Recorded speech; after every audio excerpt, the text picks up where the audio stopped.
সবাইকে ওয়েলকাম জানাচ্ছি আমার আরও একটি ডেইলি ব্লগে। বেশ অনেকদিন পরই আরেকটি ডেইলি ব্লগ তোমাদের সাথে শেয়ার করছি। বেশ অনেকদিন পর আজকে আবার বৃষ্টি পড়ছে।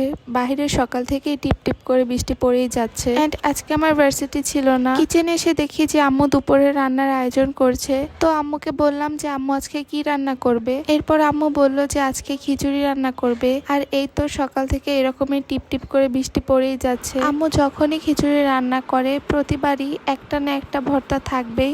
যেমন আজকে থাকছে কালিজিরার সাথে বাদাম ভর্তা, মানে দুটো একসাথে মিক্স করে একটা ভর্তাই করছে। এই ভর্তার জন্য কি কি লাগবে তা কিন্তু আমি ফার্স্টেই দেখিয়ে দিয়েছি। তো এখানে আম্মু সকল ইনগ্রেডিয়েন্টস গুলো এক এক করে বেটে নিচ্ছে। এন্ড এই ভর্তায় তেমন একটা ঝামেলা নেই, বাটাবাটি শেষ হলে ভর্তাটা একদম রেডি। যেমন আম্মুর এখন বাটাবাটি করা শেষ। আজকে আম্মু এই বড় ছোলাগুলো দিয়ে খিচুড়ি রান্না করবে। এই বড় ছোলা দিয়ে কিন্তু আবার ছোলা বাটুরে করা হয়। আজকে রান্নাটা আর সেভাবে ভিডিও করিনি। আজকে টোটাল দুইটা ভর্তা করা হয়। একটা ছিল কালিজিরার সাথে বাদাম ভর্তা, আরেকটা ছিল শুটকি ভর্তা। তো আমি ফার্স্টে কালিজিরাটা ট্রাই করে নিচ্ছি, মানে কালিজিরা ভর্তাটা। এন্ড আজকে দুটো ভর্তা অনেক টেস্ট হয়েছে। এটা ছিল সন্ধ্যার দিক দিয়ে, মাগরিবের আজানের ঠিক পরের মুহূর্তটা।